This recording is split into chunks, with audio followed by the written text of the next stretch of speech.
الحمدللہ رب العالمین اللہم صلی علی محمد وعلی آلہ وصحبہ وبارک وسلم اما بعد اعوذ باللہ من الشیطان الرجیم بسم اللہ الرحمن الرحیم یا ایہا الذین آمنوا کتب علیکم القصاص فی القتلى صدق اللہ العظیم رب اشرح لی صدری ویسر لی امری واحلل عقدۃ من لسانی یفقہوا قولی رب یسر ولا تعسر وتمم بالخیر آمین یا رب العالمین۔ سورۃ البقرہ کا مطالعہ جاری ہے جی۔ اس سے پہلے ہم نے 21 رکوع کا مطالعہ کر لیا تھا۔ آغاز میں جو پہلے 18 رکوع ہیں وہ بنی اسرائیل سے متعلق ہیں۔ اسپیسیفکلی اگر میں کہوں تو 10 رکوع جو ہیں وہ بنی اسرائیل سے خطاب ہے اسپیسیفکلی۔ پہلے 4 رکوعوں میں ہمارے دین اسلام کی جو بنیاد ہے، اس کی جو حکمت ہے، اس کا جو فلسفہ ہے، اس پہ کچھ بات کی گئی ہے، یعنی کہ ایمان ثلاثہ پہ۔ بیچ میں 10 رکوعوں میں پھر مسلسل خطاب بنی اسرائیل سے کیا گیا۔ آخر میں پھر 4 رکوع جو 18 رکوع پہلے کی میں بات کر رہا ہوں، تو آخری 4 رکوع پھر تحویل قبلہ سے متعلق ہے، یعنی کہ امت کے بدلنے سے متعلق۔ اب دیکھیں، کل بھی ایک بات سامنے آئی تھی کہ یہ جو بنی اسرائیل سے متعلق جو حصہ پڑھا ہم نے سورۃ البقرہ کا، اس کا اصل ٹیک اوے کیا ہے؟ مطلب یہ ہم نے کس لیے پڑھا؟ امت مسلمہ کو سلیکٹ کیا گیا ہے، آپ کو اللہ نے سلیکٹ کیا ہے، مطلب اپنے کام کے لیے۔ کس کام کے لیے؟ کہ اللہ کا جو دین ہے اس کو لوگوں تک پہنچانا ہے، ساری دنیا تک پہنچانا ہے، اس کو قائم کرنا ہے، اللہ کا جو دین ہے۔ اب یہ کام کرنے کے لیے آپ نے کیا کرنا ہے، کیا نہیں کرنا، اور جو کرنا ہے وہ کیسے کرنا ہے، آپ کو یہ سمجھایا جا رہا ہے۔ اصل میں سورۃ البقرہ کو اگر آپ غور سے دیکھ لیں تو اس میں یہی باتیں ہیں، کیا کرنا ہے، کیا نہیں کرنا، اور جو کرنا ہے وہ کیسے کرنا ہے۔ تو جو نہیں کرنا سب سے پہلے اس پہ بات ہو گئی۔ بنی اسرائیل نے جو کچھ کیا، آپ کو اس واقعاتی تناظر میں سمجھایا جا رہا ہے کہ یہ کچھ بالکل بھی نہیں کرنا۔ کیوں؟ ہم سے پہلے امت ان کو بنایا گیا تھا۔ اب وہ کیوں اللہ کے دین کو قائم نہ کر سکیں؟ کیوں اللہ کے شاہد نہیں بن سکے لوگوں پر؟ کہ ان میں خرافات تھی، ان میں مسائل تھے۔ اب ان مسائل کو ڈیفرنٹ ڈائمینشن سے، مختلف انداز سے اجاگر کیا گیا ہے کہ یہ خرافات ہیں کہ یہ جب انسان میں آ جائیں تو وہ نہ دین کا رہتا ہے نہ دنیا کا رہتا ہے، خود بھی خراب ہوتا ہے، دوسروں کو بھی خراب کرتا ہے۔ تو اس تناظر میں آپ کو بنی اسرائیل کے واقعات سنا دیے گئے کہ بھئی یہ خرافات ہیں کہ جو دودھ میں نہیں ہونی چاہیے۔ کیا ہونا چاہیے اس پہ بھی بات ہو رہی ہے، اور کس طرح ہونا چاہیے اس پہ ساتھ ساتھ بات ہو رہی ہے۔ مطلب پہلے کوئی حکم بتا دیا جاتا ہے، فار ایگزامپل روزے کے احکامات آ جاتے ہیں، پھر اس کو نبھانا کیسا ہے اور اس کا اصل ایسنس کیا ہے، پھر اس پہ بات ہو جاتی ہے۔ دیکھیے، اسی سلسلے میں کل ہماری نیکی پہ کچھ بات ہوئی تھی، نیکی کی اصل حقیقت کیا ہے۔ تو ہم تو اپنے تصورات لے کے بیٹھے ہوئے، نیکی کا کوئی تصور یا آپ کا اپنا ہوگا، میرا اپنا ہوگا۔ قرآن کا اصل میں نیکی کا تصور کیا ہے، وہ آپ کو ایمان اور دین اسلام کی خدمت کے پرسپیکٹو میں سمجھا دیا گیا کہ اللہ کی نظر میں نیکی کس کو کہتے ہیں، دین کی نظر میں نیکی کس کو کہتے ہیں۔ تو باتیں تو وہی ہیں۔ مطلب نیکی کے تناظر میں کیا کہا گیا کہ بھئی ایمان لانا ہے سب سے پہلے، اس کے بعد انسانی ہمدردی تم میں ہونی چاہیے، پھر عبادات کا خیال رکھنا ہے تم نے، اس کے بعد معاملات کا خیال رکھنا ہے، اور اس کے بعد حق کے لیے جو تم جدوجہد کرو گے اس پہ صبر کرنا ہے۔ اب یہ ایک سیکونس ہمارے سامنے آ گئی۔ کام تو وہی ہے، باتیں وہی ہیں جو ہم پڑھتے رہے ہیں، لیکن اس کو ایک خاص سیکونس پہ سامنے رکھ کے کہا گیا کہ یہ کیا ہے، یہ اللہ کی طرف سے یا قرآن کی طرف سے نیکی کا تصور ہے۔ اسی طرح اقامت دین کا تصور ہم نے اپنا کوئی گڑھا ہوگا۔ مطلب ہمارے علماء مدرسوں میں بیٹھ کے کہتے ہیں کہ ہم اقامت دین کر رہے ہیں، کچھ صاحبان ہتھیار اٹھا کے کہہ رہے ہیں کہ ہم اقامت دین کر رہے ہیں، کچھ ہماری طرح بات آگے پہنچا کے کہہ رہے ہیں کہ ہم اقامت دین کر رہے ہیں۔ لیکن قرآن اقامت دین کس کو کہتے ہیں، ہم اس کو ذرا کوریدنے کی کوشش کر رہے ہیں، اس کو سمجھنے کی کوشش کر رہے ہیں۔ ہم آپ کے سامنے جو بات رکھ رہے ہیں یہ ڈاکٹر اسرار احمد صاحب کی فکر ہے، اور ہمارے پیچھے سے آتے ہوئے اسلاف کی فکر ہے۔ اصل میں وہ آپ کے سامنے ہم آسان الفاظ میں رکھنے کی کوشش کر رہے ہیں۔ اب اسی تناظر میں دیکھیں، نیکی کی آیت کل ہم نے پڑھ لی، اب اسی تناظر میں یہ قصاص اور قتل کا جو معاملہ ہے اس پہ کچھ بات ہو رہی ہے۔ یہ دیکھیں، اب میں نے کل آپ کے سامنے ایک بات رکھی تھی کہ یہ جو سورۃ البقرہ ہے اس کے پہلے جو 18 رکوع ہیں ان کی تقسیم عمودی ہے، ورٹیکل ہے، پہلے 4 رکوع، پھر 10 رکوع، پھر 4 رکوع۔ 18 رکوع ختم ہونے کے بعد جب یہ دوسرا حصہ اس کا شروع ہوتا ہے، سیکنڈ ہاف، تو اس کی تقسیم ہورزنٹل ہے۔ اس میں آپ کو 2 مین مباحث ملے گی، ایک شریعت کی بحث ملے گی، ایک جہاد کی بحث ملے گی۔ شریعت میں پھر آگے 2 حصوں میں منقسم ہو جاتا ہے، ایک معاملات، ایک عبادات۔ اسی طرح جہاد آگے 2 اس میں منقسم ہو جاتا ہے حصوں میں، ایک جہاد بالنفس، ایک جہاد بالمال۔ یہ 4 مباحث ہورزنٹل چل رہی ہے، کبھی ایک کی بات آئے گی، کبھی دوسری کی بات آئے گی۔ کل ہم نے آیت الآیات پڑھی، پھر ہم نے آیت البر پڑھی، وہ ایمان اور عبادات سے متعلق ہے۔ آیت الآیات ایمان سے متعلق ہے، ایسے ہی ہے، اس میں آپ کو بتایا جا رہا ہے کہ یہ سب کچھ دیکھو اور اللہ کو پہچانو، پھر اللہ پر ایمان لے کے آؤ۔ پھر آیت البر ہم نے پڑھ لی کہ نیک بننے کے لیے یہ عبادات، مطلب یہ کیا ہے؟ انسانی ہمدردی بھی جب آپ اس ایمان کے تحت کرتے ہیں تو عبادت بن جاتی ہے آپ کے لیے، تو عبادات کا ذکر ہو گیا۔ اب یہاں پہ کچھ معاملات کا ذکر آ رہا ہے، اور اس میں ہمارے معاشرے کی جڑ کاٹنے والی چیز کیا ہے؟ جہاں پہ قتل عام ہو جائے تو معاشرے کی جڑ کٹ کر رہ جاتی ہے۔ مطلب یہ آفات جو آئی ہیں عرب سپرنگ کے بعد عرب کے کچھ ممالک میں، ہم نے دیکھے وہ دنوں میں اجڑ جاتے ہیں، مطلب بڑے بڑے شہر اجڑ جاتے ہیں، بڑے بڑے ملک اجڑ جاتے ہیں، قتل و غارت جب شروع ہو جاتی ہیں۔ تو ابھی اس سلسلے میں یہ جو قتل کے معاملات ہیں اس سلسلے میں کچھ احکامات بتائے جا رہے ہیں۔ یا ایھا الذین آمنوا، اے وہ لوگوں جو ایمان لائے ہو، یا اے وہ لوگوں جو ایمان کا دعویٰ کر رہے ہو، کتب علیکم القصاص فی القتل، فرض کر دیا گیا ہے تم پر قصاص لینا مقتولوں کا۔ الحر بالحر، اب دیکھیں تفصیل آ رہی ہے کہ کیسے قصاص لینا ہے۔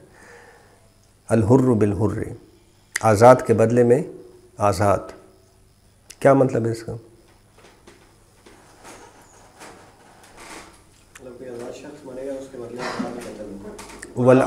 والعبد بالعبد، غلام کے بدلے میں غلام، والانثى بالانثى، اور قاتلہ عورت کے بدلے میں قاتلہ عورت۔ اس کا دیکھیں 2 مطلب حوالے سے ذرا اس کے مطلب کو یا اس کے مفہوم کو ذہن میں رکھیں۔ ایک تو دیکھیں اگر قتل کسی آزاد شخص نے کیا ہے تو وہی اسی پہ مطلب فرد جرم عائد ہوگی، اسی کو آگے کرنا ہے۔ یہ نہیں کہہ سکتے آپ کہ میرے جگہ میرے غلام کو لے لو یا کسی اور کو لے لو، نہیں، جس نے قتل کیا اسی کو سامنے آنا پڑے گا۔ اسی طرح اگر کسی عبد نے کسی غلام نے قتل کیا تو اسی کو سامنے آنا پڑے گا، وہ یہ نہیں کہہ سکتا کہ میرے بھائی کو میرے بدلے لے لو، یا اگر کسی عورت نے قتل کیا تو اسی کو سامنے لانا پڑے گا۔ یہ تو مطلب جو واضح چیزیں ہیں انفرادی حیثیت میں وہ میں نے آپ کے سامنے رکھ دیں۔ اب یہ آیات جب اتر رہی تھی اس وقت قبائلی نظام تھا۔ اب قبیلے کی طرف سے اگر کوئی اس طرح کا اقدام ہو جائے، ایک قبیلہ ادھر کا ہے ایک ادھر کا ہے، ادھر کا قبیلہ جا کے وہاں کسی عبد کو قتل کر دیں، غلام کو، تو پھر ادھر سے بھی اب دیکھیں وہ قبیلہ جب مل کے کوئی حرکت کرتا ہے تو اس میں انڈیویجول کو آپ وہ نہیں کر سکتے، آئیڈینٹیفائی نہیں کر سکتے۔ تو اگر اس طرح کا کوئی معاملہ ہو گیا، ادھر سے کوئی عبد مر گیا، کوئی غلام اس قبیلے سے، تو آپ کے غلام کو بھی کوئی عبد پیش کرنا پڑے گا اس کے بدلے میں۔ پھر فیصلے قبائلوں میں اس طرح ہوا کرتے، آج بھی میں خود قبائلی علاقوں سے تعلق رکھتا ہوں، قبائلی علاقوں میں ایسے ہی فیصلے ہوتے ہیں۔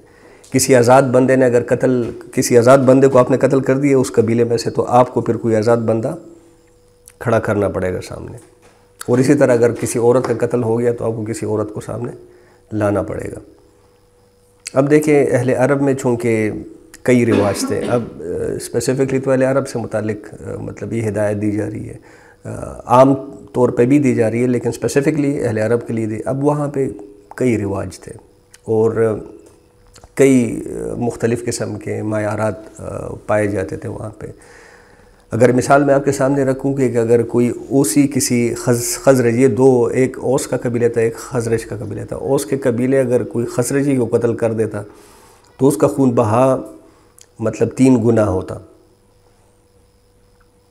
اور اگر کوئی خزرجی اوسی کو قتل کر دیتا تو اس کا خون بہا 1/3 ہوتا۔ مطلب یہ کتنی بڑی تفریق ہے کہ میرے 3 بندے آپ کے 1 بندے کے برابر ہیں، مطلب اس طرح کا ایک رواج تھا، ٹھیک ہے۔ اسی طرح آزاد اور غلام کے اپنے تصورات تھے۔ دین اسلام میں یہ جو فقہ ہے نا قصاص کا، یہ ایک بہت بڑا میدان ہے، اور اس میں کئی فقہا کی آپ کو کئی اقوال مل جائیں گے، اس میں اختلافات بھی آپ کو مل جائیں گے. تو بہت گمبھیر قسم کا معاملہ ہے. مطلب ہم تو فقیہ ہیں نہیں، ہم تو مطلب کوئی مفتی ہیں نہیں کہ اس پہ کوئی بات کرے. البتہ امام ابو حنیفہ کا قول یہی ہے کہ تمام مسلمان آپس میں برابر ہیں، لہٰذا قتل کے مقدمات میں کوئی فرق نہیں کیا جائے گا. کسی بادشاہ نے قتل کیا تو اسی کو سامنے آنا پڑے گا، اور قصاص کی حد اسی پہ لگے گی. یہ نہیں ہو سکتا کہ وہ تو بادشاہ ہے، جس طرح ہمارے ملک میں کیا حال ہو گیا. بہرحال یہ فرق و تفریق سے یہ مسائل بنتے ہیں.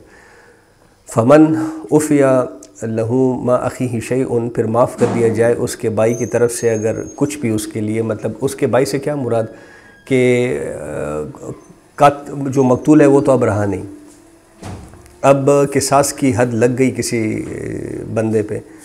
اب اگر وارث کو جو وارث ہے مقتول کا، جو ریپرزینٹ کر رہا ہے مقتول کو، اگر اس نے کوئی تخفیف کر دی قاتل کے لیے تو بس ٹھیک ہے. فاتباع بالمعروف، تو اس کی پیروی دستور کے مطابق کرنی پڑے گی. مطلب میری گھر میں سے کوئی قتل ہو گیا، قاتل صاحب نے کڑا ہے، اور میں اس کے ساتھ کوئی رحم والا معاملہ کرنا چاہوں تو وہ بات میری مانی جائے گی، اس میں مطلب کوئی دخل اندازی نہیں کرے گا.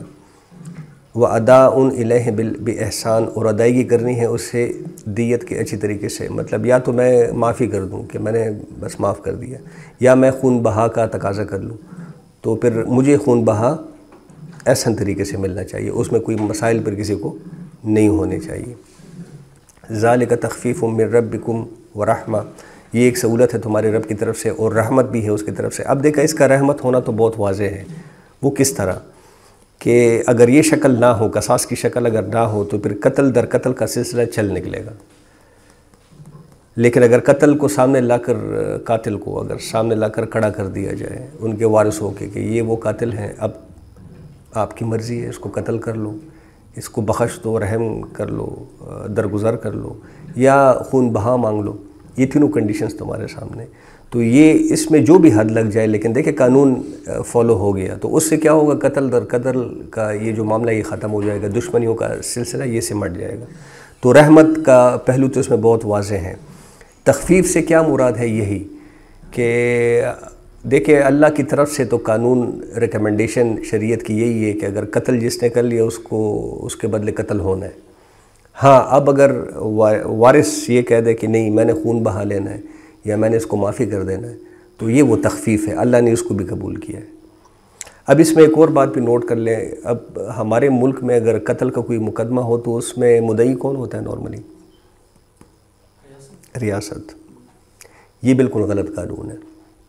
یہاں خیر اسلامی قانون ہے ہی نہیں، میں اس لیے اس پہ زیادہ بات نہیں کروں گا، لیکن یہ جو اسٹیٹ ذمہ داری لے لیتی ہے نا مدعیت کی، یہ بالکل بھی غلط قانون ہے. اس میں مدعی مقتول کے ورثاء ہی ہو سکتے ہیں اور کوئی نہیں ہو سکتا. اسلام میں یہ بات بالکل کلیئر ہے کہ مدعی کون ہوگا؟ جو مقتول کے ورثاء ہیں.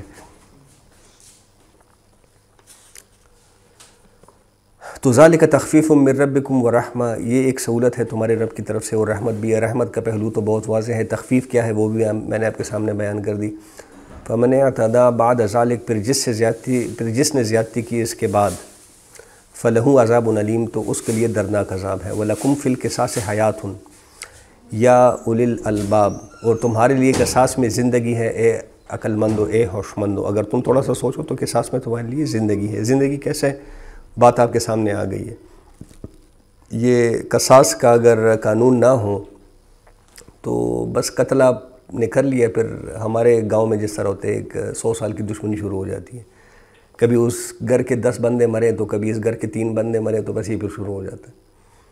اگر قتل ہو جائے اسی ٹائم پہ قصاص ہو جائے تو بات ختم، معاملہ رفع دفع ہو جائے گا. لعلکم تتقون، تاکہ تم بچ سکو. تتقون کے ساتھ وہ رسپانسبلٹی والا آنسر، ہم اگر رسپانسبل شہری ہیں تو ہمیں مطلب اس قانون کو فالو کرنا ہے. پھر لعلکم تتقون.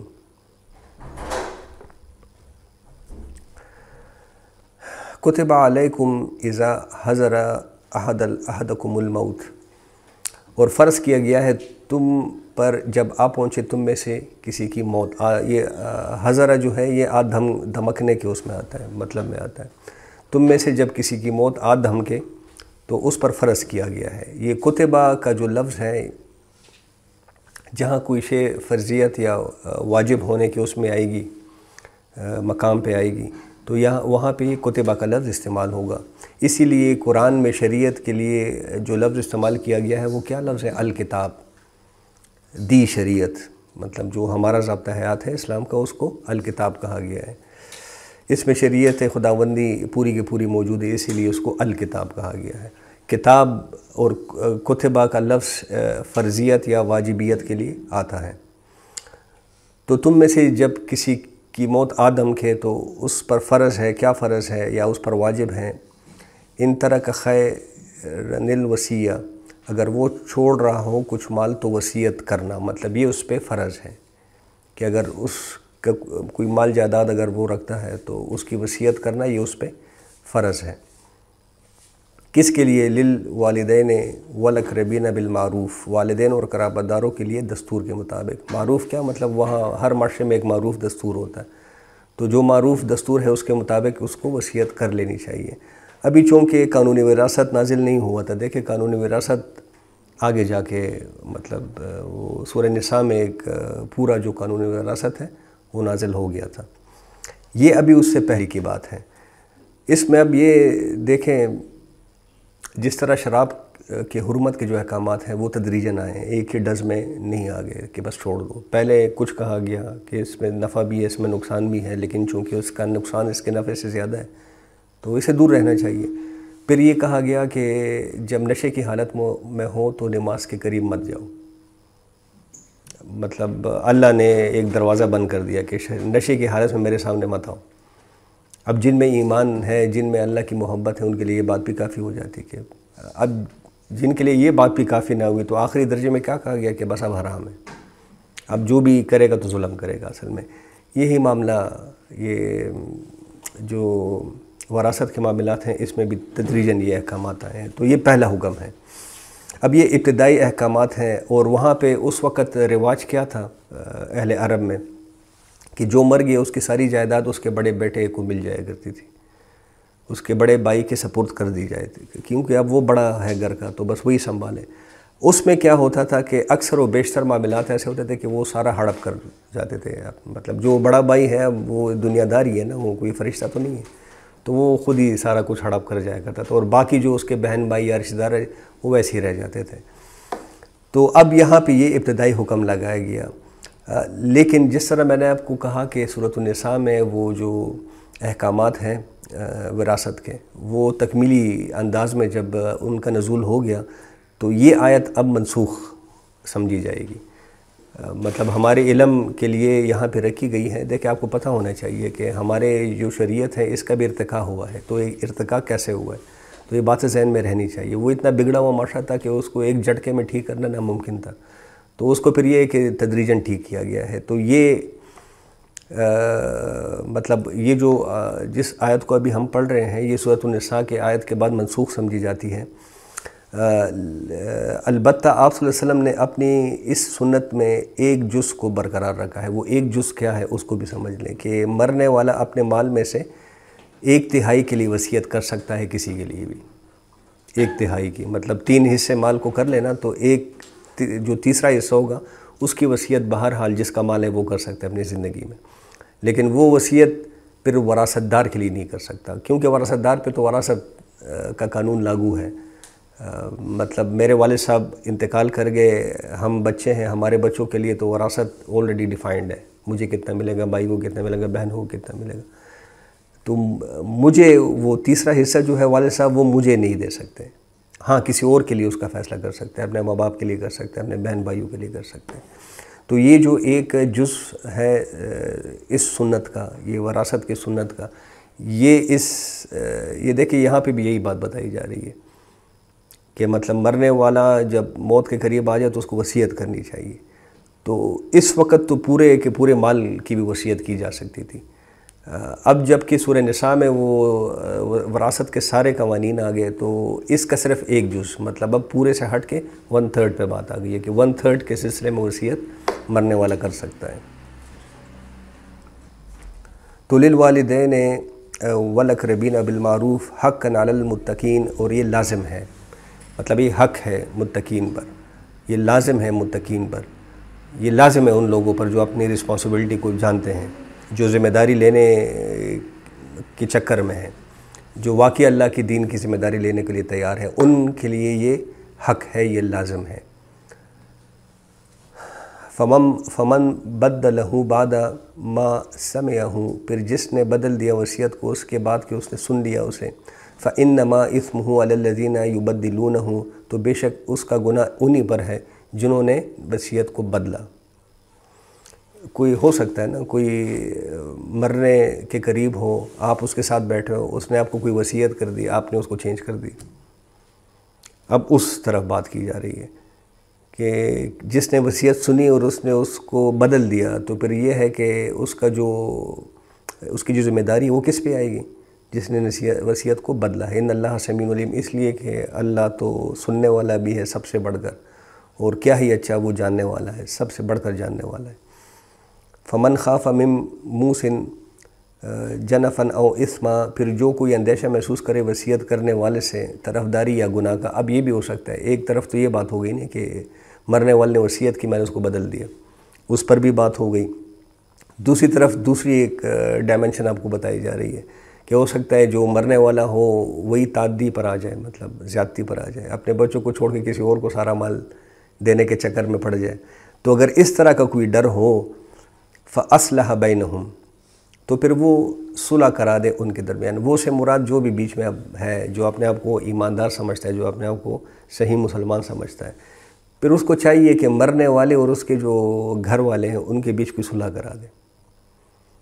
فلا اثم علیہ، اور کچھ گناہ نہیں ہے اس میں، ان اللہ غفور الرحیم، بے شک اللہ بہت بخشنے والا ہے اور ہمیشہ رحم فرمانے والا ہے۔ اس میں اگر جس نے وصیت کی وہ مر بھی گیا اور باقی لوگوں میں جھگڑا بن گیا، تو اس میں بیٹھ کے کوئی صلح صفائی کرانا اس میں کوئی گناہ نہیں ہے۔ اس لیے کہ دیکھیں، اگر کوئی مشورہ اچھے جذبے اور اخلاص کے ساتھ کیا جائے تو اس کو اللہ بڑی قدر کی نگاہ سے دیکھتا ہے، اس میں کوئی گناہ نہیں ہے، کیونکہ آپ اصلاح کرنے کی کوشش کر رہے ہیں۔ یا ایھا الذین آمنوا کتب علیکم الصیام، اب دیکھیں معاملات کے بعد شریعت کی بات آ گئی۔ آپ کے سامنے وہ بات میں نے رکھی تھی نا کہ اس میں دو مباحث آپ کو بڑے گہرے رنگ کے ساتھ نظر آئیں گے، ایک شریعت کی بحث ہے، ایک جہاد کی بحث ہے۔ جہاد میں معاملات اور عبادات دو لڑیاں ہیں۔ اب معاملات پہ بات ہو گئی، اب ذرا عبادات کی طرف بات آئی ہے۔ یا ایھا الذین آمنوا کتب علیکم الصیام، اے وہ لوگوں جو ایمان لائے ہو، اے ایمان کے دعوے داروں، تم پر روزہ فرض کر دیا گیا ہے۔ اب اس میں بھی مطلب ایک دو بنیادی باتیں ذہن میں رکھ لیں کہ جہاں تک نماز کی بات ہے تو اس کا ذکر مکی صورتوں میں بڑے زور و شور کے ساتھ آپ کو ملتا ہے۔ جہاں تک صوم کا معاملہ ہے تو اس سے پہلے مطلب مکی دور میں، یہ مدنی صورت ہے نا، اور مدنی دور کے اوائل کی صورت ہے، تو اس سے پہلے سارا مکی قرآن نازل ہو چکا ہے۔ اب مکی قرآن میں نماز کا ذکر بڑے زور و شور کے ساتھ آیا ہوا ہے۔ جہاں تک صوم کی بات ہے تو مکی دور میں صوم کا کوئی ذکر نہیں ہوا۔ یہ کیوں؟ نہ عربوں میں اس کا رواج تھا صوم کا، اور نہ ہی یہ لفظ عربوں میں کوئی عام طریقے سے استعمال ہوتا تھا، بلکہ وہ یہ لفظ استعمال کرتے تھے گھوڑوں کے لیے۔ وہ قرآن کے تعارف کے سلسلے میں ایک بات آپ کے سامنے آئی تھی کہ وہ یہ جو عرب ہوتے تھے یہ اپنے گھوڑوں سے روزہ رکھوایا کرتے تھے، اور اس کے پیچھے مطلب مقصد کیا تھا؟ عربوں کا معاملہ کیا تھا؟ وہ لوٹ مار کے ماہر تھے، قتل و غارت کے ماہر تھے، مطلب وہ قبیلوں میں آپس میں جو جنگ و جدل ہوا کرتی تھی وہ اس کے ماہر تھے۔ اب اس کے لیے انہیں چاہیے تیز رفتار سواری۔ اب اونٹ تیز رفتار سواری نہیں ہے، ٹھیک ہے، وہ دوڑ نہیں سکتا، تو گھوڑے کی ضرورت، لیکن گھوڑے میں ایک شارٹ کمنگ ہے، وہ اونٹ کی طرح ماحول سے سازگار نہیں ہے۔ عرب کا ایک خاص ماحول ہے، مطلب دیکھیں گھوڑے میں سخت صحرائی موسم برداشت کرنے کی سخت نہیں ہے، وہ نازک جانور ہے، وہ اونٹ کی طرح بھوک اور پیاس برداشت بہرحال نہیں کر سکتا۔ یہ لو کے جو تپیڑے ہوتے ہیں، مطلب وہاں پہ تو بڑی سخت قسم کی لو چلتی ہے صحرا میں، تو وہ اس کو برداشت نہیں کر سکتا۔ تو یہ کیا کرتے تھے یہ عرب؟ یہ ایک تو گھوڑوں کو روزہ رکھوایا کرتے تھے، اس کو بھوک اور پیاس کی شدت سے عادی کرانے کی کوشش کی جاتی تھی۔ دوسرا، اس کو گرم اور تیز ہوا کے سامنے باندھ دیتے تھے گھوڑے کو، تاکہ وہ لو کے تپیڑے اس پہ پڑے اور یہ اس میں برداشت اور اس کی ایک طاقت پیدا ہو جائے، صبر اس میں پیدا ہو جائے۔ اب دیکھیں مطلب وہ جاہل لوگ تھے، لیکن صبر وہ گھوڑوں میں کس لیے پیدا کرنا چاہ رہے تھے؟ ذرا اس فلسفے کو ذہن میں رکھ لیں کہ جنگ و جدل میں یہ کام، اس کے بغیر کام نہیں چلے گا۔ اب دیکھیں اللہ آپ کو روزے کے احکامات نازل کر رہے ہیں آپ کے اوپر، تو کیا یہ عیشی کے لیے آپ کے خیال میں؟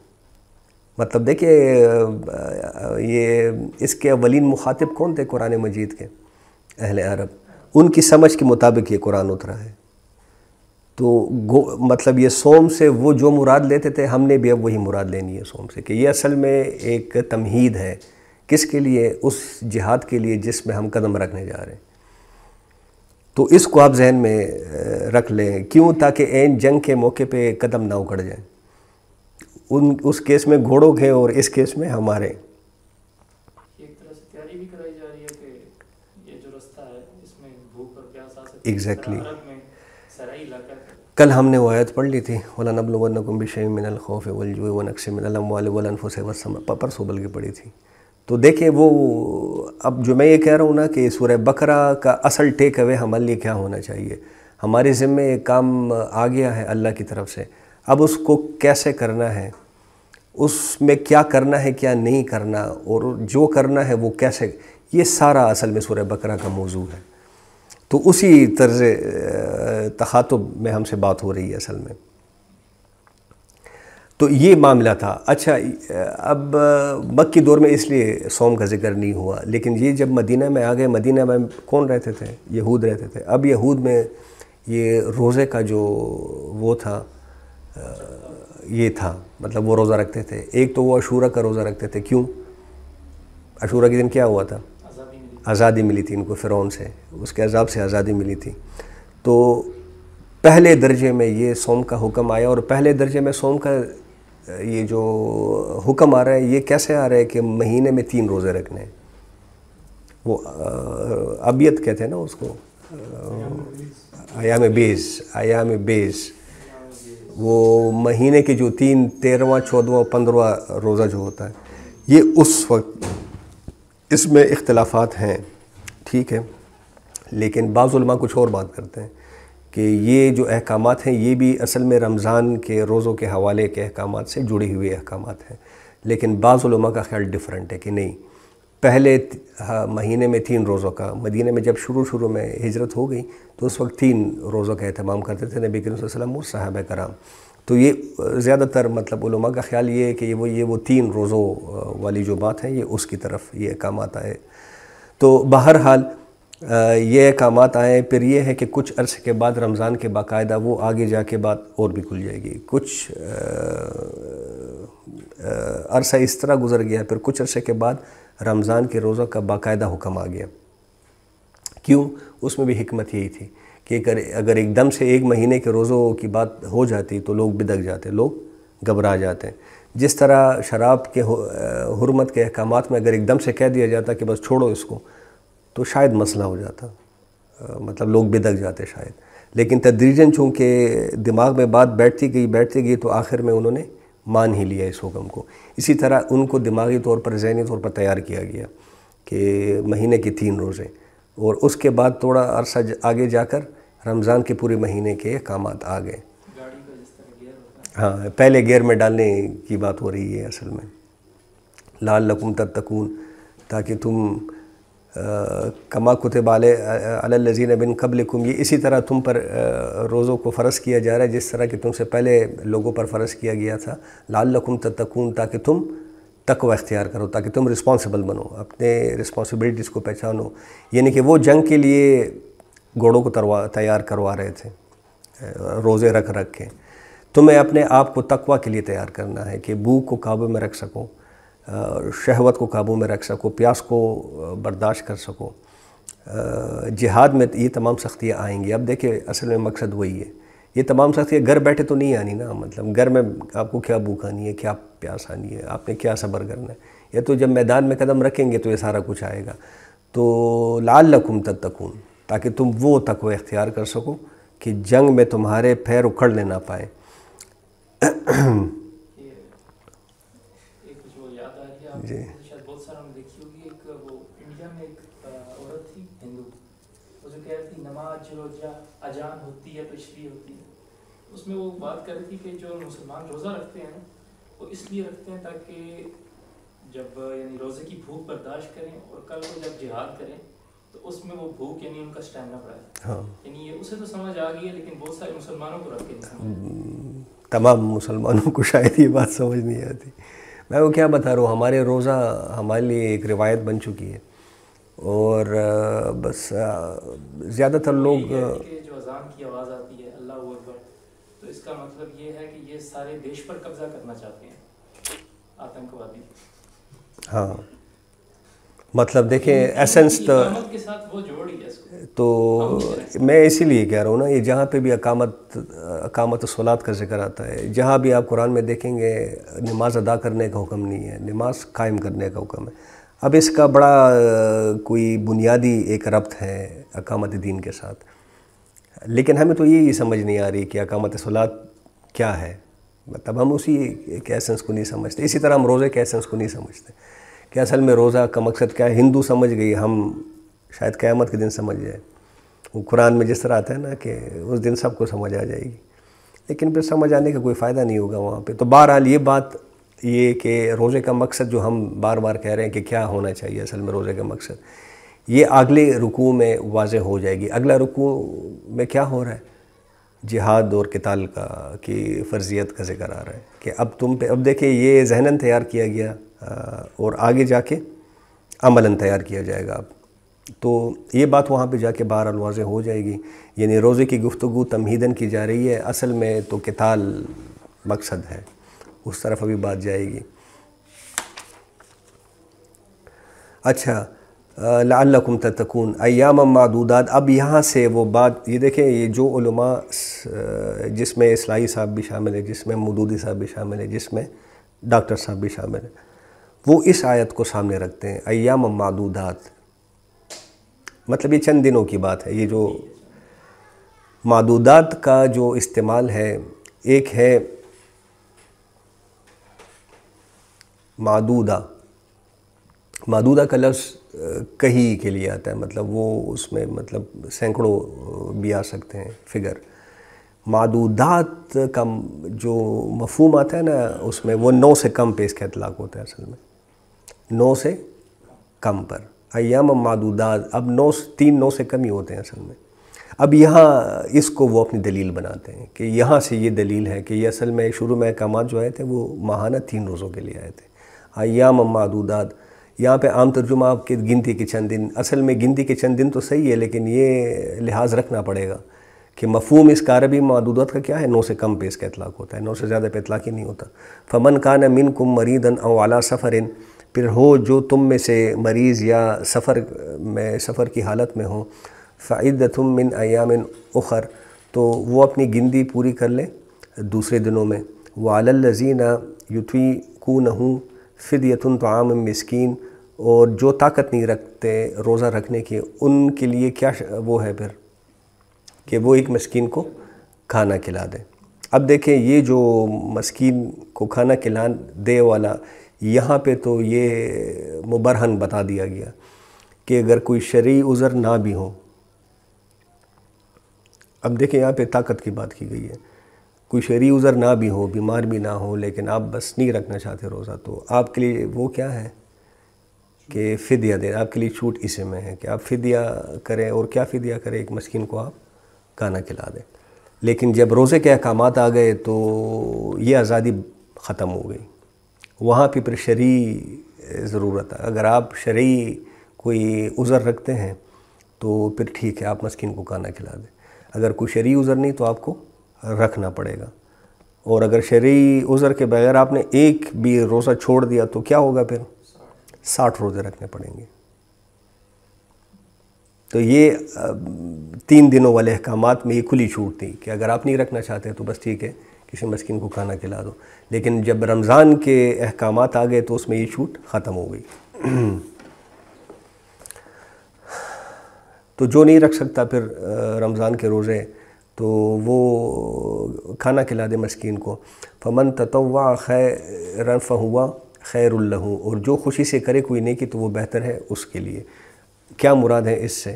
کہ جو روزہ بھی رکھ لیں اور پھر مسکین کو کھانا بھی کھلا دے تو یہ اس کے لیے اور بھی بہتر ہے. سونے پہ سہاگا والی بات ہو جائے گی. وَأَن تَصُومُوا خَيْرًا لَكُمْ، اور اگر تم روزہ رکھو تو یہ بہتر ہے تمہارے لیے. ان کنتم تعلمون، اگر تم مانتے ہو، تم جانتے ہو.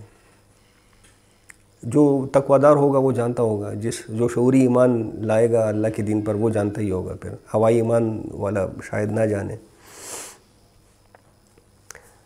اچھا، اب 2 آیات آ رہی ہیں آگے.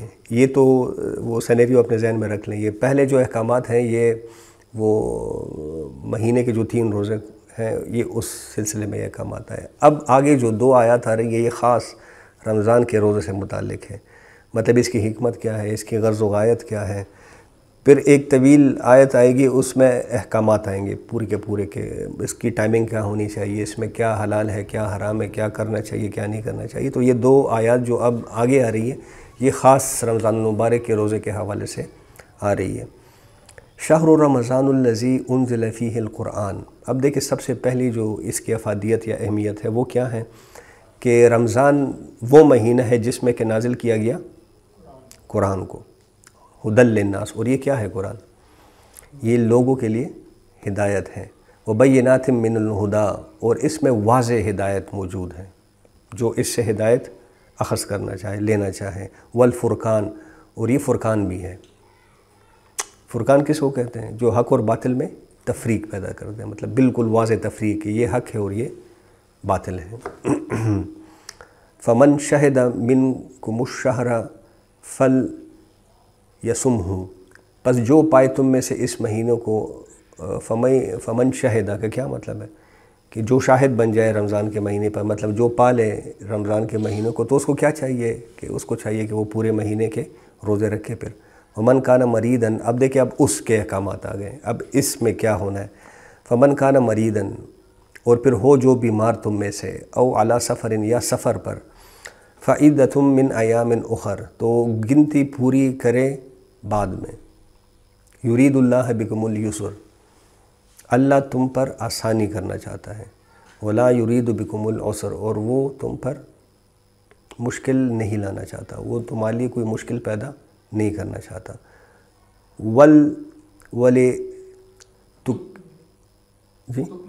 وَلِتُكْمِلُ الْعِدَّةَ، یہاں سے وہ بات پکی ہو جاتی ہے. دیکھیں وہاں پہ چھوٹ دی گئی کہ جو نہیں رکھ سکتا روزے تو کیا کریں؟ مسکین کو کھانا کھلا دے. اب یہاں پہ کیا کہ اللہ تمہیں آسانی تمہارے لیے پیدا کر رہا ہے. کس طرح تمہارے لیے آسانی پیدا کر رہا ہے کہ اگر اس مہینے میں پورے نہیں کر سکتے بعد میں پورے کر لو. وَلِتُكْمِلُ الْعِدَّةَ، پورے کرنے ہیں تم نے. اس میں وہ بات اب نہیں ہے کہ میں نے روزہ چھوڑ دیا تو بس چھوڑ دیا.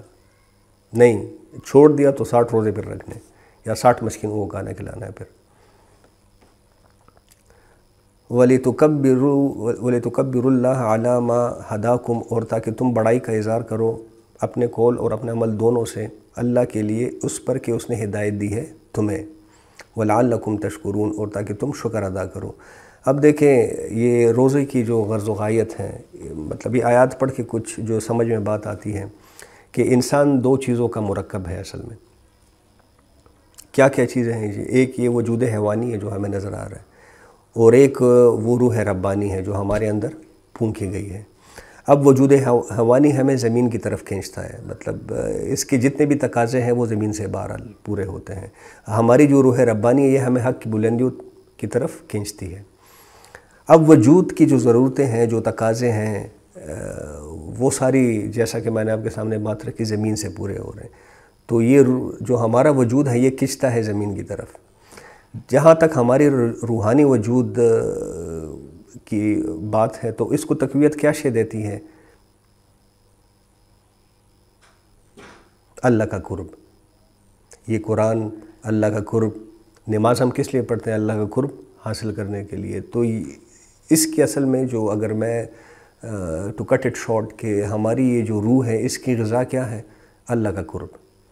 چاہے وہ نماز کی صورت میں ہو، چاہے وہ قرآن کی صورت میں ہو، چاہے وہ کونوا مع الصادقین اچھوں اور سچوں کے محفل میں بیٹھ کر ہو، جو بھی ہو، مطلب اللہ کی طرف جو رجحان ہو، یہ اس کی خوراک ہے۔ وجود حیوانی کی خوراک کیا ہے؟ خواہشات ہے، اور نہ تمام قسم کی خواہشات ہے، اس کے پیچھے بھاگتے جاؤ، یہ اس کی خوراک ہے۔ اب روزے میں انسان جب جائز ہمارے جائز جو حاجات ہوتی ہیں ہم اس سے بھی منہ پھیر لیتے ہیں۔ روزے میں کیا ہوتا ہے؟ حلال بھی نہیں کھاتے، پانی بھی نہیں پیتے۔ تو اب روزے میں جب یہ حال ہو جاتا ہے کہ ہم اپنے حلال تقاضوں کو بھی ترک کر دیتے ہیں، پھر روحانی وجود کو تقویت ملنے لگتی ہے، یہ جو ہم کرنے لگتے ہیں۔ اچھا، پھر شیطان چونکہ قید ہو جاتا ہے، رمضان کے مہینے میں ایک حدیث ہے، اس کے الفاظ ہیں، تو روح کو خود بخود ایک نئی جلا مل جاتی ہے، مطلب اس میں پردے ڈالنے کے لیے جو ہمارا دشمن ہے وہ قید ہو جاتا ہے، تو اس کی وجہ سے بھی روح کی ایک جلا مل جاتی ہے۔ اور سب سے بڑھ کر یہ کہ رات کو نماز میں قرآن کا دور جو ہوتا ہے، آج کل الحمدللہ ہم بھی تراویح پڑھ رہے ہیں، تو روح کو اللہ کے بہت قریب تر کر دیتا ہے۔ یہ جو ہم اعمال کرتے ہیں، دن کو بھوک اور پیاس برداشت کرنا، صبر کرنا، اور رات کو پھر قرآن کے ساتھ اپنا ٹائم گزارنا، یہ آٹومیٹکلی مطلب آپ کے روح ربانی کو اپنے رب کے ساتھ بہت قریب کر دیتا ہے، یہاں تک کہ روزے کی آخری منزل پہنچ جاتی ہے۔ اور وہ آخری منزل کیا ہے؟ وَإِذَا سَأَلَكَ عِبَادِي عَنِّي، کہ بندہ پھر اپنے رب کی تلاش شروع کر دیتا ہے کہ میرا رب کہاں ہے، مطلب اس کے اندر تقرب اللہ کا ایک جذبہ پیدا ہو جاتا ہے۔ یہ پوری ایکسرسائز ہے۔ دن کو آپ نے بھوک پیاس برداشت کی، اپنے جو جائز تقاضے ہیں ان کو بھی مطلب پرے رکھا، منہ موڑ لیا ان سے، تو آپ کے روح کو ایک سٹیپ فارورڈ مل گیا اللہ کی طرف بڑھنے کا۔ پھر شیطان لعین قید ہے، ایک اور سٹیپ آپ کی روح کو مل گیا اللہ کے قریب جانے کا۔ تیسرا سٹیپ کیا ہے کہ رات کو آپ پھر تراویحوں میں قرآن پڑھتے ہیں، بیٹھ کے اپنے گھروں میں قرآن کو پڑھتے ہیں، سمجھنے کی کوشش کرتے ہیں، تو اس سے کیا ہوتا ہے کہ آپ میں وہ جذبہ بھرپور طریقے سے پیدا ہو جاتا ہے تقرب الی اللہ کا۔ سر جہاں تک یہ شیطان کی بات ہے، یہ تو صرف وہی والے قید ہوتے ہیں جو سرکش ہوتے ہیں، جو آپ کے اندر ہے وہ تو موجود ہوتا ہے نا، وہ تو قید، اس کا وہ زور نہیں رہتا نا پھر، مطلب ایک آپ کا دشمن گھر میں بیٹھا ہو اور پوری دنیا سے کنیکٹڈ ہو تو اس کی طاقت کچھ اور ہوگی، اس کا ایک آپ کا دشمن آپ کے گھر میں آپ کے ساتھ بیٹھا ہو لیکن وہ کنیکٹڈ نہ ہو باہر کی دنیا سے، مطلب اپنے، تو اس کی ویسے ہی ذرا حالات آگے پیچھے ہو جاتے ہیں۔ تو بہرحال دن میں روزہ رکھو، حیوان وجود کو کمزور کرو، تقاضوں کو دباؤ، رات کو کڑے ہو جاؤ، اللہ کا کلام سنو تاکہ تمہاری روح کی آبیاری ہو۔ اصل میں یہ دیکھیں، یہ پوری ایکسرسائز ہے، یہ روح کی آبیاری کے لیے یہ ایک مہینہ جو ہے یہ ایک ایکسرسائز ہے۔ اور نتیجہ اس کا کیا نکلے گا میں نے آپ کے سامنے رکھ دیا کہ تمہارے اندر سے ایک پیاس ابھرے گی۔ وہ کیا پیاس ہے؟ وَإِذَا سَأَلَكَ عِبَادِي عَنِّي، کہ اے نبی صلی اللہ علیہ وسلم جب پوچھے آپ صلی اللہ علیہ وسلم سے میرے بندے میرے بارے میں، یہ وہ کیفیت ہوگی جس کے اندر ہم چلے جائیں گے اگر صحیح طریقے سے ہم نے روزہ رکھ لیا۔ یعنی زندگی کی سب سے بڑی حقیقت، یہاں سے ایک اور بات جو سامنے آتی ہے کہ زندگی کی سب سے بڑی حقیقت کیا ہے کہ اللہ اور بندے کے درمیان کوئی فصل نہیں، اس آیت سے پتہ چل رہا ہے۔ آگے جواب کیا ہے کہ جب بندے اے نبی صلی اللہ علیہ وسلم میرے بارے میں تم سے پوچھیں تو کیا کہوں؟ فَإِنِّي قریب، میں تو بالکل قریب ہوں، وَهُوَ مَعَكُمْ أَيْنَمَا كُنْتُمْ، تم جہاں بھی ہوتے میں تمہارے ساتھ ہوتا ہوں۔ تو اللہ کا، میں تمہارے ایک اور جگہ پہ فرمایا رگ جان سے بھی زیادہ قریب ہوں، کہ میں تو قریب ہوں۔ اب یہاں سے یہ حقیقت واضح ہوتی ہے کہ اللہ اور بندے کے درمیان کوئی فصل نہیں ہے، وہ ساتھ ہی ہے۔ اگر ہے تو ہماری اپنی خباثت ہے، اگر کوئی فصل ہے ہماری اپنی خباثت ہے، بس یہ بات نوٹ کرنے کی ہے۔ اگر نیت میں فساد ہے، حرام خوری ہے، تو اب کس منہ سے ہم نے پھر اللہ سے دعا کرنی ہے؟ پھر اوبیسلی جو ہو رہا ہے کہ پھر لازماً ہم نے جانا ہے کسی پیر کے پاس، کسی فقیر کے پاس، نذرانے دے کے پھر دعا کرواتے ہیں۔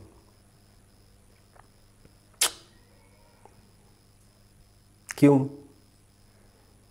کیونکہ اپنے کنیکشن میں مسئلہ ہے، وائی فائی میں وائرس آ گیا، تو ہمارا اپنا کنیکشن تو اس طرح ہوتا نہیں پھر اللہ کے ساتھ، تو پھر ہم یہی کرتے ہیں جو، ورنہ دیکھیں اللہ کی طرف سے یہ جو، اور پیر صاحب اس کا فائدہ اٹھاتے ہیں، ورنہ یہ جو اللہ نے کہہ دیا ہے کہ جب بندے میرے بارے میں پوچھے تو ان سے کہو میں بہت قریب ہوں، میں بالکل تمہارے قریب ہوں، میں بالکل تمہارے ساتھ ہوں۔ یعنی کہ ہم تو مائل بکرم ہے کوئی سائل ہی نہیں، اور راہ دکھلائے کسی کوئی راہ روے منزل ہی نہیں۔ مطلب کسی پوپ، کسی پیر، کسی پنڈت کی ضرورت نہیں ہے، جو اس آیت سے ایک حقیقت کھل کے سامنے آتی ہے۔ کسی پوپ کی ضرورت نہیں ہے آپ کو، کسی پنڈت کی ضرورت نہیں ہے آپ کو، کسی پیر فقیر کی ضرورت نہیں ہے، کسی بابا کی ضرورت نہیں ہے آپ کو۔ جب چاہو خود براہ راست اللہ سے بات کر لو۔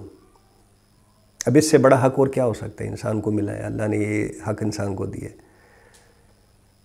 ہاں لیکن اس کی ایک شرط ہے، وہ شرط ذرا سن لیں۔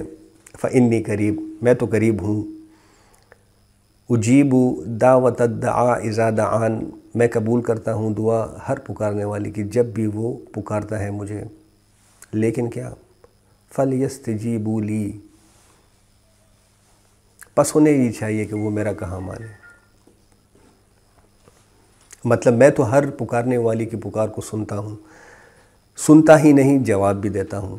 وہ الحمد شریف کے حوالے سے ہم نے ایک حدیث میں نے آپ کے ساتھ، وہ تو کہتا ہے میں تو جواب دیتا ہوں، صرف سنتا ہی نہیں، میں جواب بھی دیتا ہوں، اور صرف جواب نہیں دیتا، قبول بھی کرتا ہوں۔ مطلب دیکھیں یہ اجابت میں یہ تینوں چیزیں شامل ہیں، سننا، جواب دینا، قبول کرنا۔ کہتا ہے میں یہ تینوں کرتا ہوں اللہ، دیر اینڈ دین، مطلب اس میں کوئی فصل بھی نہیں ہوتا۔ جو ہی مجھ سے کوئی بات کرتا ہے میں اسے بات کرنے لگتا ہوں، جو ہی مجھ سے کوئی سوال کرتا ہے میں اس کی دعا سن بھی لیتا ہوں، قبول بھی کر لیتا ہوں۔ لیکن شرط کیا ہے؟ فَلْيَسْتَجِيبُوا لِي، بس وہ ایک شرط لگا رہا ہے کہ تمہیں پھر میری بات سننی چاہیے۔ مطلب یہ ایک طرفہ بات نہیں ہوگی۔ اس سے پہلے ہم نے ایک اور آیت پڑھی تھی، فَاذْكُرُونِي أَذْكُرُكُمْ، تم مجھے یاد رکھو تو میں تمہیں یاد رکھوں گا۔ دو طرفہ معاملہ ہوگا، تالی ایک ہاتھ سے نہیں بچتی۔ تم میرا شکر ادا کرو، میں تمہاری قدردانی کروں گا۔ تم چل کر آؤ گے، میں بھاگ کر آؤں گا۔ تم بالشت پر آؤ گے، میں ایک ہاتھ آؤں گا۔ اور بس کیا کرے اور اللہ، مطلب ایک قدم آؤ گے، میں 10 قدم آؤں گا۔ اب اس سے زیادہ اللہ اور کیا کریں؟ لیکن اگر تم ہم سے رخ موڑو گے تو اس کا جواب بھی اسی طرح ملے گا۔ کیا ہوگا؟ اللہ کہتا ہے کہ میں بھی پھر رخ موڑ دوں گا۔ مطلب ہماری تو کوئی غرض نہیں ہے، اللہ بندے سے کیا کہ میری تو کوئی غرض نہیں ہے، غرض تو تمہاری ہے، فلاح تمہیں چاہیے، جنت تمہیں چاہیے۔ اللہ کا یہ جو تقرب اللہ ہے یہ تمہاری ضرورت ہے، اللہ کو کیا ضرورت ہے؟ مطلب وہ تو خالق ہے، مخلوق سے اس کو کیا لینا دینا؟ مخلوق کو خالق کی توجہ درکار ہے۔ تو وہ کہہ رہے ہیں کہ یہ میری شرط ہے، اگر تم ہماری طرف توجہ مرتکز کرو گے تو ہم بھی تمہاری طرف متوجہ ہوں گے، اگر تم ہم سے رخ موڑو گے تو ہم بھی رخ موڑ لیں گے۔ ہاں دوبارہ توبہ کرو گے تو ہم دوبارہ تمہاری طرف اپنا رخ موڑ لیں گے۔ ہر وقت میں تمہارے ساتھ ہوں۔ بڑی مزے کی بات ہے لیکن اگر سمجھ میں آ جائے۔ اب تمہاری دوستیاں اللہ کے دشمنوں کے ساتھ ہیں، ساز باز تمہاری کفار کے ساتھ ہیں، اور ہاتھ اٹھا کے اللہ سے دعائیں کر رہے ہو کہ ہماری مدد کرو۔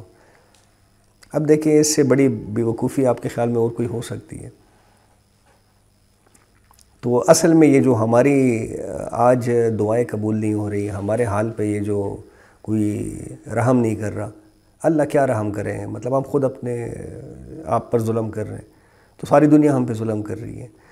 تو اللہ کی طرف رخ کرنا، اپنا تعلق اللہ کے ساتھ ٹھیک کرنا، یہ ہماری بنیادی ضرورت ہے، اور اس میں کوئی شرط نہیں۔ دیکھیں سب سے مزے کی بات یہ ہے کہ اس میں کوئی شرط نہیں ہے کہ ولی کامل بنو پہلے، نہیں، کوئی ولی کامل بننے کی ضرورت نہیں ہے۔ آج استغفار کر لو، آج توبہ کر لو خلوص کے ساتھ، جو توبہ کا حق ہے وہ تم سارے پردے ہٹ جائیں گے۔ یہ ایک کھلی دعوت ہے تمام انسانوں، یہ نہ صرف میرے لیے، ڈاکٹر صاحب کے لیے، مودود، یہ صرف ان کے لیے، سب کے لیے، کہ میرے ساتھ میرا اپنا تعلق ٹھیک کر لوں، میں اب بھی تمہاری طرف متوجہ ہونے کے لیے تیار ہوں۔ تو فَلْيَسْتَجِيبُوا لِي وَلِيُؤْمِنُوا بِي، اور دیکھو مجھ پر ہی ایمان رکھو، لَعَلَّهُمْ يَرْشُدُونَ، تاکہ وہ ہدایت پالیں، تاکہ تم سب ہدایت پالو۔ اب اس سے آگے رمضان کے روزے کے حوالے سے ہی کچھ اور احکامات آ رہے ہیں۔ أُحِلَّ لَكُمْ لَيْلَةَ الصِّيَامِ الرَّفَثُ إِلَىٰ نِسَائِكُمْ، حلال کر دیا گیا ہے تمہارے لیے روزے کی رات میں جانا اپنی بیویوں کے پاس۔ ہن لباس لکم وانتم لباس لہن، وہ لباس ہیں تمہارے لیے اور تم لباس ہو ان کے لیے۔ اب دیکھیں لباس اور انسان میں کوئی پردہ تو نہیں ہوتا، اصل میں پردہ لباس ہی ہمارا پردہ ہوتا ہے۔ تو یہی حیثیت عورت کی ہے اصل میں، کہ عورت مرد کے لیے لباس ہے اور مرد عورت کے لیے لباس ہے۔ اور اسی میں ایک روایت آتی ہے کہ مرد کے اخلاق کی حفاظت کون کرتا ہے؟ عورت، اور عورت کی اخلاق کی حفاظت کون کرتا ہے؟ یہ مرد۔ یہ مطلب وہ کیا کہتے ہیں کہ گاڑی کے دو پہیے ہیں، بس ایک دوسرے کے بغیر ان کا کام نہیں چلتا۔ تو ہن لباس لکم وانتم لباس لہن علم اللہ انکم کنتم تختانون انفسکم، اور اللہ جانتا ہے کہ اس سے پہلے تم خیانت کرتے تھے اپنے آپ سے۔ اب یہ کس طرف اشارہ ہے؟ یہ جو ان کا روزہ تھا، یہود کا جو روزہ تھا وہ شام کے بعد شروع ہو جایا کرتا تھا، ٹھیک ہے؟ مطلب جب رات ہو جاتی تو ان کا روزہ شروع ہو جاتا تھا، اور رات بھی روزے کے اندر شامل ہوتی۔ تو وہاں پہ کیا تھا کہ تعلق، یہ جو زن و شو کا تعلق ہوتا ہے وہ بھی قائم نہیں کیا جا سکتا تھا۔ پھر سحری وغیرہ کا کوئی تصور نہیں تھا، یہ یہود کی میں بات کر رہا ہوں۔ جیسے ہی رات کو سوئے تو روزہ شروع ہو گیا، اور پھر وہ اگلے دن غروب آفتاب تک، بلکہ رات تک تقریباً، مطلب غروب آفتاب کے بعد جب رات ذرا گہری ہو جائے وہاں تک ان کا روزہ چلتا رہتا۔ ہمارے لیے روزے میں نرمی کی گئی کہ ہمارا روزہ صبح سے شروع ہوتا اور افطار کہاں پہ ہوتا؟ مغرب کے ٹائم۔ بیچ میں رات کے یہ روزے کے جو احکامات ہیں سب کی چھٹی ہو جاتی تھی، ٹھیک ہے؟ ہمارے لیے روزے کے یہ احکامات ہیں۔ اب جب شروع میں رمضان کے روزوں کی وہ آ گئی، اس سے پہلے وہ ابیت، کیا کہتے ہیں اس کو، ایام 20 کے جو روزے ہیں ان کے احکامات جب آ گئے، اور رمضان کے روزوں کے جب احکامات آ گئے، تو تصورات مسلمانوں کے دنوں میں یہود کے روزوں کے بیٹھے ہوئے تھے۔ وہ یہ سمجھتے تھے کہ شاید ہمارے لیے بھی وہی حکم ہے کہ مطلب رات کو اپنی عورت کے پاس نہیں جا سکتے، اور مطلب اور بھی کچھ ایسے۔ تو اب یہ دیکھیں صحابہ میں کچھ ایسے واقعات ہوئے کہ وہ اپنی بیوی سے تعلق قائم کر لیتے تھے، لیکن دل میں بہرحال یہ سمجھتے کہ یہ نہیں ہونا چاہیے، یہ غلط ہے، لیکن پھر بھی مطلب ہو جاتا ان سے۔ اب اس طرف اشارہ ہے کہ علم اللہ انکم کنتم تختانون انفسکم، اللہ جانتا ہے کہ تم اپنے آپ سے خیانت کرتے تھے، اپنی جیوں میں اپنے ساتھ خیانت کرتے تھے۔ فتاب علیکم وعفا عنکم، پس اس نے نظر کرم فرمائی تم پر اور معاف کر دیا تمہیں۔ فالآن باشرہن، سو اب تم ملو اپنی بیویوں سے، تعلق قائم کر سکتے ہو۔ وابتغوا ما کتب اللہ لکم، اور طلب کرو جو لکھ دیا ہے اللہ نے تمہارے لیے۔ وکلوا واشربوا، اور کھاؤ پیو۔ دیکھیں وہ یہ سحری تک کی بات ہو رہی ہے، رات میں تم یہ سارے کام کرتے رہو، کوئی روک ٹھوک نہیں ہے تم پر۔ حتیٰ یتبین لکم الخیط الابید من الخیط الاسود من الفجر، یہاں تک کہ نمایاں ہو جائے تمہارے لیے صبح کی سفید داری جو ہے رات کی کالی داری سے، سیاہ داری سے، جب تمہارے لیے نمایاں ہو جائے صبح کی سفید داری فجر کے وقت، اس وقت تک تم کھاؤ پیو، مطلب اپنی بیویوں سے تعلق قائم کرنا چاہتے ہو کرو، کوئی روک ٹھوک نہیں ہے۔ کلوا واشربوا، جو بھی کرتے ہو کرو۔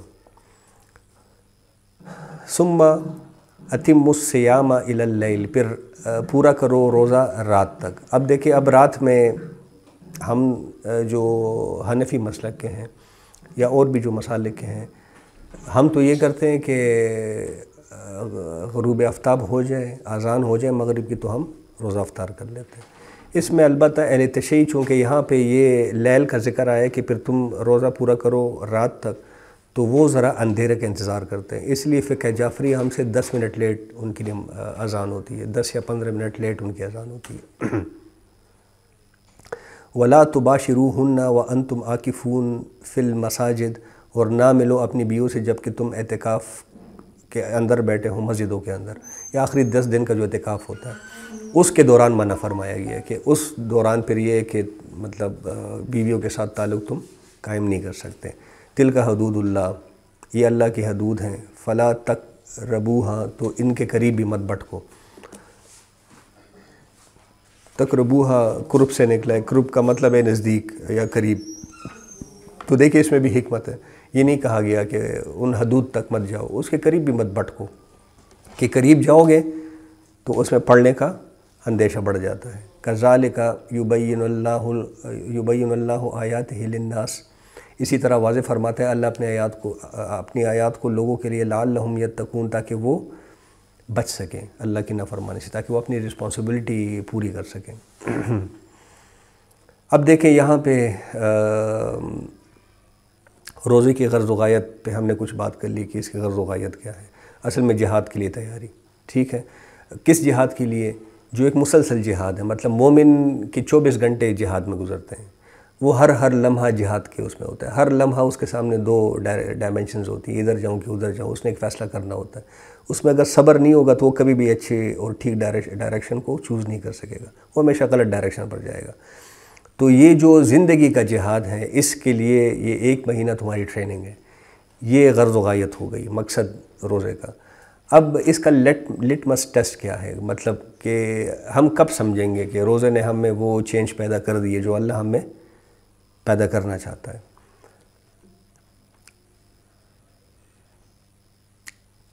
کیا لٹمس ٹیسٹ ہوگا ویسے آپ کے خیال میں؟ باقی 11 مہینے ہاں، باقی 11 مہینے کیا کرنا ہے؟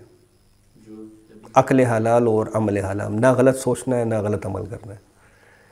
یہ اگر ہو جائے تو آپ سمجھے کہ ہم نے روزہ صحیح رکھا ہے. مال جو ہے وہ حلال طریقے سے، ہاں، عمل حلال مطلب سارا عمل حلال ہو جائے، اور عقل حلال سوچ بھی سیدھی ہو جائے کہ کوئی ٹیڑھ سوچ میں نہ رہے. عقل حلال، کھانا بھی حلال. ہاں، عقل حلال، عقل حلال، عقل حلال اور عمل حلال.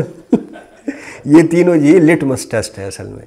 اور وہی انعام بھائی کی بات، وہی بات اصل میں آ گیا، لا تاکلوا اموالکم بینکم بالباطل، اور نہ کھایا کرو اپنے مال آپس میں ناجائز طریقے سے. وَتُدْلُوا بِهَا إِلَى الْحُكَامِ، اور نہ ہی اس کو ذریعہ بناؤ حکام تک رسائی کا. مطلب حکام تک یہ جو رشوت ہم دیتے ہیں، حکام تک رسائی کا کیا مطلب ہے؟ پروجیکٹ حاصل کرنا ہے تو کمیشن بھرنا پڑے گا، رشوت دینی پڑے گی، ورنہ آپ کو نہیں. اچھا، یہ اس کا مطلب پھر نتیجہ کیا نکلتا ہے؟ جب آپ رشوت دے دیتے ہیں حکام تک پہنچنے کی یا کام لینے کے لیے، جب آپ رشوت دے دیتے تو آپ اصل میں کیا کر رہے ہوتے ہیں؟ کسی اور کا حق مار رہے ہوتے ہیں. یہ اتنا بڑا فساد ہے.